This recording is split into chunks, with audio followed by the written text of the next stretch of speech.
George Orwell, 1984, capítulo 1. Era un día luminoso y frío de abril y los relojes daban las 13.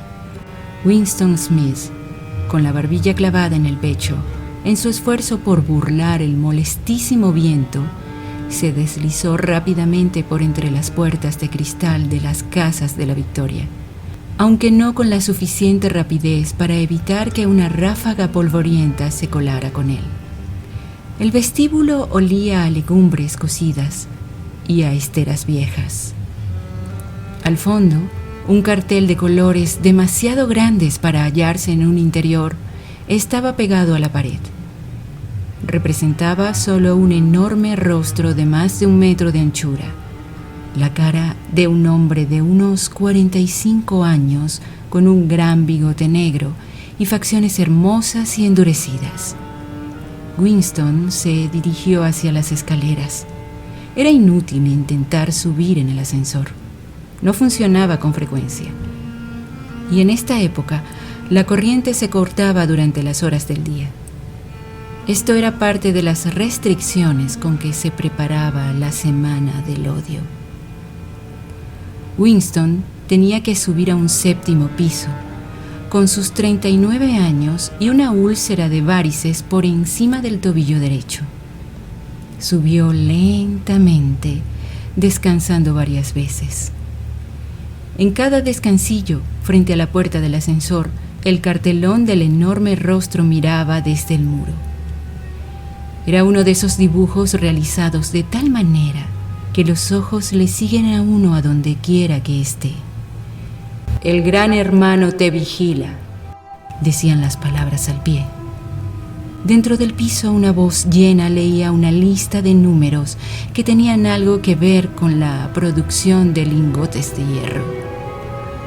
La voz salía de una placa oblonga de metal, una especie de espejo empañado que formaba parte de la superficie de la pared situada a la derecha.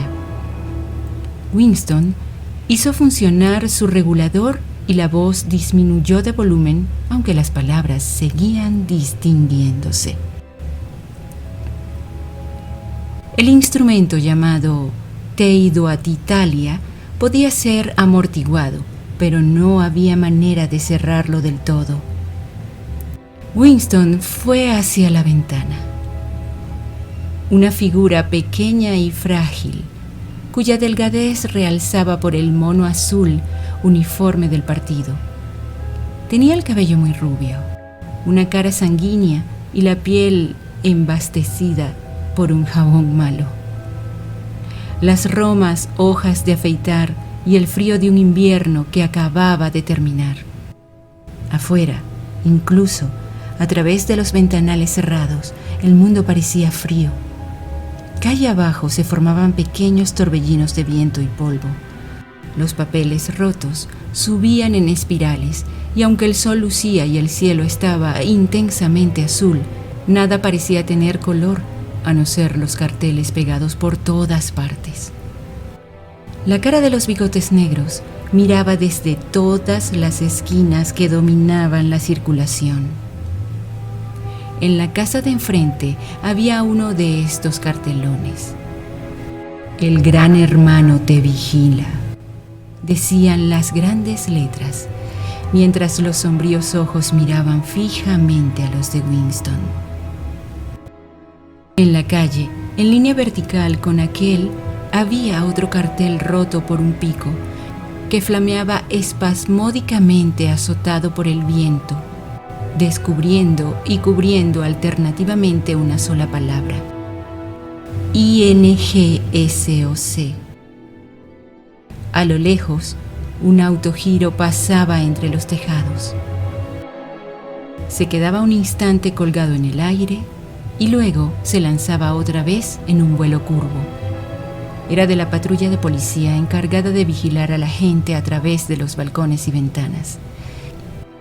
Sin embargo, las patrullas eran lo de menos. Lo que importaba verdaderamente era la policía del pensamiento. A la espalda de Winston, la voz de la telepantalla seguía murmurando datos sobre el hierro y el cumplimiento del 9º plan trienal. La telepantalla recibía y transmitía simultáneamente. Cualquier sonido que hiciera Winston superior a un susurro era captado por el aparato. Además, mientras permaneciera dentro del radio de visión de la placa de metal, podía ser visto a la vez que oído. Por supuesto, no había manera de saber si le contemplaban a uno en un momento dado.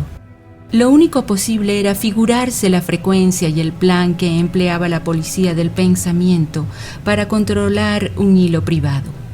Incluso se concebía que los vigilaran a todos a la vez. Pero desde luego, podían intervenirle su línea cada vez que se les antojara. Tenía usted que vivir, y en esto el hábito se convertía en un instinto, con la seguridad de que cualquier sonido emitido por usted sería registrado y escuchado por alguien, y que, excepto en la oscuridad, todos sus movimientos serían observados. Winston se mantuvo de espaldas a la telepantalla. Así era más seguro. Aunque, como él sabía muy bien, incluso una espalda podía ser reveladora. A 1 kilómetro de distancia, el Ministerio de la Verdad, donde trabajaba Winston, se elevaba inmenso y blanco sobre el sombrío paisaje. Esto es Londres, pensó con una sensación vaga de disgusto. Londres, principal ciudad de la franja aérea, que era a su vez la tercera de las provincias más pobladas de Oceanía. Trató de exprimirse de la memoria algún recuerdo infantil que le dijera si Londres había sido siempre así.